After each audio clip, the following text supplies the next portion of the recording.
so since na it's Christmas na, so almost December na, no? I don't know, maybe, ngayon, November 29. So, ako lang yung nagde-decorate dito sa aming Christmas tree. So, ayan yung aming Christmas tree. Kasama ko dito yung mga kiddos. So, Coco, you put balls on our Christmas tree. Put balls lah. No, work also. Ha! Taday, put balls please. So magde-decorate kami dito para Christmas na Christmas naman yung bahay namin. Actually early pa ako nag-decorate, mga around October. Naglalagay na ako ng mga decorations sa window for Christmas. And then naglalagay na din ako ng mga Christmas lights. So umiilaw na yan tuwing gabi. Pero yung aming Christmas tree, dahil nga nasira last year, nasira yung paa, so tinapon na namin. And we have new. So ayan, nagkakabit ako dito ng aming Christmas tree. And napakaganda ng weather kasi malamig na, of course. Christmas na, so malamig na dito. So pinag-decorate ko muna yung mga bata dahil Friday afternoon and wala nang pasok. So Saturday na bukas pahinga na. So ayan na yung ating Christmas tree. Update ko kayo mamaya pag natapos na. So ito pala yung ating Christmas tree. Simpleng Christmas tree lang at maliit lang. Ayan. So bibideo ko muna bago ko lalagyan ng aking mga decoration, mga balls. So ayan na yung ating snowman. Matagal na yan dyan. Tapos meron din tayong mga Christmas light na umiilaw during gabi. So ito na yung ating partial ng ating Christmas. Hello! Oh, you fall down!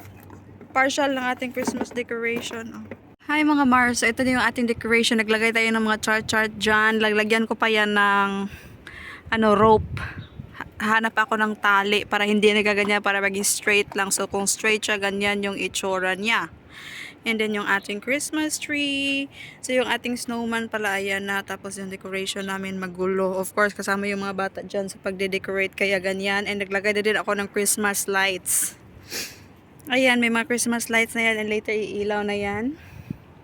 And doon sa dulo, meron tayong maliit na Christmas tree na hindi pa na decoration. So wala pa kami katapos. Hindi pa kami natatapos mag-decorate. So inabot ng antok yung mga anak ko. Ayan, pinapatulog ko muna. Kasi inantok na talaga yung maliit. Nag-ano na sa akin na matulog. Sabi ko sana napaliguan muna. Kaso ayaw maligo. So ayan, paghiga dito, tulog na. Yung isa naman papatulogin ko na lang para matapos yung aking decoration. I finished with my Christmas tree decoration. So a very simple decoration for simple ano ba yun? Mga simple lang ng mga decors. Ayan, so snowman is also ready. So meron palang nalagay na yan yung mga Christmas light. So mamaya our Christmas light is outdoor Christmas light, which is mamayang gabi makikita natin yan dahil solar sila. Naglagay na din ako ng mga Christmas light dyan. Yan, so ready na yan. So this is it, the finished outcome of our decoration.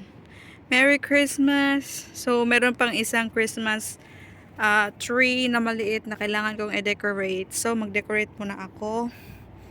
And then, pakipakita ko din sa inyo.